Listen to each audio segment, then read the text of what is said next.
Let's go next to our caller from the 623 area code. Who is calling today from 623? Can you hear me, David? You know I can. Who's this? Oh my gosh, this is amazing. Hey David, this is Matthew. I've been watching you since you were on the Drunken Peasants actually, like forever ago. Yeah, I don't even So remember when yeah, that that's was. awesome. I did. Yeah, it's been a while. I actually was on a trip going to Europe to be with my dad for a while, and tried calling over there. Hmm. But now that I'm back in the U.S. with my U.S. number, I'm glad it actually went through. But I'll stop talking about all that kind of stuff. I actually, it's not really a question, but Hmm. it's more of like getting your opinion if you think this Okay. is even feasible or not. Because basically, well, let me put it in this context first, because I have like two like fundamental sets of beliefs, I guess, that I've incorporated into what I'm about to try to explain.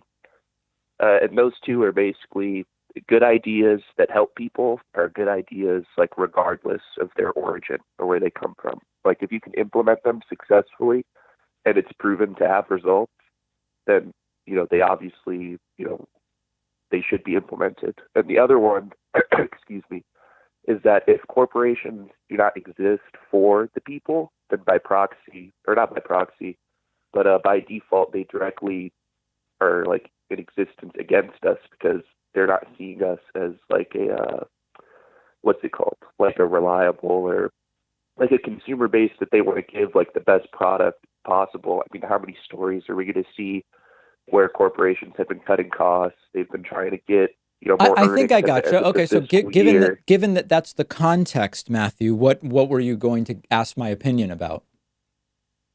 Yeah, sorry, I'm not trying to waste time, but basically, do you think that it would be feasible after implementing a policy, or maybe not a policy, but some kind of regulation to where not only the workers for these companies are getting paid like a minimum wage that's enough to where they could actually go out and buy goods and services in this capitalistic society that we're all a part of, that will therefore increase demand for certain products and then supply. If they can do that and also set maximum wages for themselves at the highest levels, and all the other excess, what's it called, profits, all the things at the end of the year, all that should be put back into the business basically to ensure things like quality control and making sure that they have the best product possible. Because like I said before, if a company isn't existing for the people, then they're existing against us just to exploit us basically.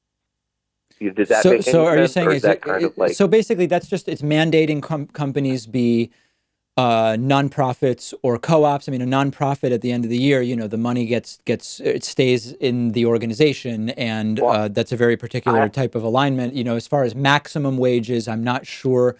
The legal infrastructure that would be would be complicated. It would be very hard to actually implement, and I think there would be massive opposition. I think there's a lot of lower hanging fruit that could be done first in terms of democratizing the workplace, including putting workers on boards of directors, having worker representation on boards of Yeah, directors. And definitely. there's a lot of other things that would be much simpler to do legislatively and legally that I would look at first. Yeah, of course. I'm not really I mean, I do spend quite a bit of time thinking about these topics, but obviously, like, this is your job. And like I said, I've been watching you since you're on the Drunken Peasants a while ago. Right. I've just been sitting on this for a while, and I thought, well, if I'm going to get anybody's opinion, let me try to get David Pakman's. All right, Matthew, I So appreciate thanks you for thinking bearing of me with so me. highly. I'm flattered. I'm glad that you were able to get on, and I do hope to hear from you again.